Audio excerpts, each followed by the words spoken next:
A Montesillano abbiamo detto non solo riconquistare, ma anche ricostruirlo.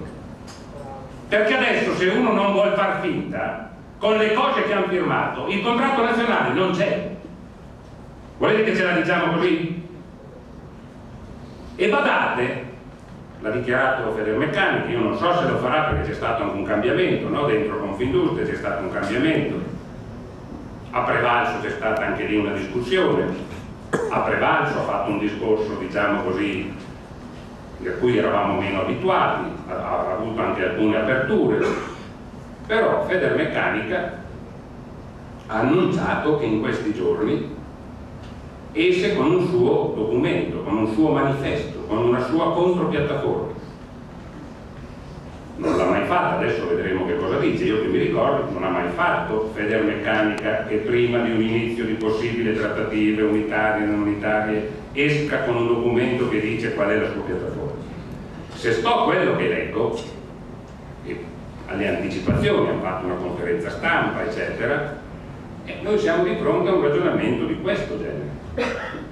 Federmeccanica dice: per la situazione data, e cioè non c'è lavoro, peggiorerà eccetera, non ci sono le condizioni per fare il contratto.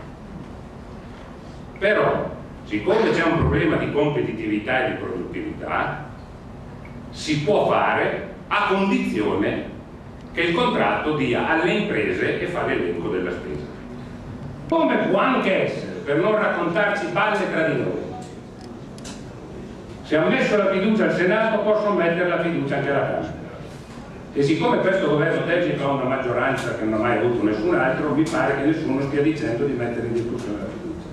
Se salta fuori che alla fine di questo percorso, dico sempre a proposito dei risultati, il governo non cambia idea, con tutte le cose che si possono fare non cambia idea, io penso che noi già adesso dobbiamo dire quali azioni mettiamo in campo, proponiamo che si possano mettere in campo. E io continuo ad avere un'idea precisa, c'è uno strumento, no? Quando fanno delle leggi che non ti piacciono, c'è uno strumento per poter provare a cambiare quelle leggi, o perlomeno ne hai due.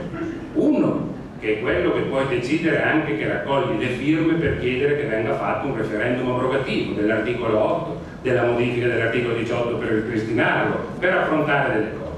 E l'altra, naturalmente, siccome non credo che faranno un decreto che a votare non ci si va più, siccome prima o poi da qui a qualche mese al voto ci vai, devi porre il problema eventualmente che chi si candida al governo deve dire prima che impegni prende, se si prende gli impegni di questa natura, e recuperare una rappresentanza del lavoro vuol dire questa cosa qua, e dirla con chiarezza in questa fase rispetto a quello che vuoi fare. Se ci pensate un attimo, la raccolta di firme che al limite tu fai da qui andare alla fine dell'anno e lo depositi diventa anche un elemento di pressione precisa, perché se si raccolgono le firme chi va al governo sa che quel problema lì ce l'ha, e che quindi è un elemento che rende evidente da che parte stai, perché penso che le cose che dicevano ministri come noto democristiani e socialisti, io non sto proponendo né di ricostituire il partito socialista né la democrazia cristiana, ma se ministri di quella natura lì non avevano paura a dire che loro stavano dalla parte di chi lavorava